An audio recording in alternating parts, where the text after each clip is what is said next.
जरा इस क्वेश्चन को देखो जिसमें बोला हुआ है derive a formula of molar mass by using depression in freezing point. हम जानते हैं डिप्रेशन इन फ्रीजिंग पॉइंट का जो फॉर्मूला होता है वो होता है T naught F minus T F. ये हमारी इक्वेशन नंबर 1, ये डिप्रेशन इन फ्रीजिंग पॉइंट का फॉर्मूला है। इस फॉर्मूले को हम मोलरिटी के साथ रिलेशन भी जानते हैं कि delta T F is directly proportional to molarity होता है, और यहीं से अपन लिखते हैं delta T F is equal to K F into small m. ये इक्वेशन नंबर 2 आ गई।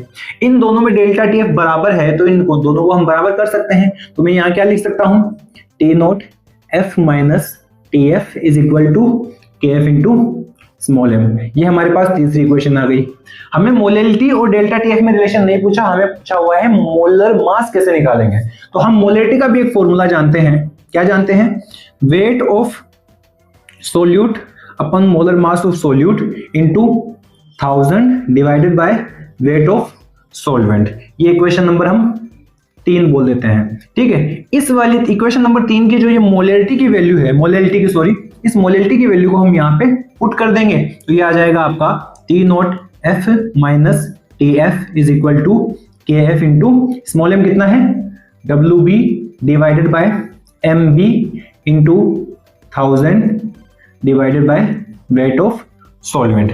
हमें एमबी की वैल्यू निकालनी है, हमें मोलर मास बोला हुआ है तो मोलर मास हमें एमबी निकालना है, तो एमबी को यहां लाएंगे, इसको नीचे ले जाएंगे तो मोलर मास ऑफ बी यानी कि सोल्यूट जो हो जाएगा वो आपका हो जाएगा K F W B 1000 divided by T naught F minus T F, इसको ऐसा का ऐसा लिख देंगे इंटू डब्ल्यू ए यहाँ पे पहले से। तो ये जो रिलेशन आपके सामने आया है ये मोलर मास का रिलेशन है by using depression of freezing point, आप देख सकते हैं।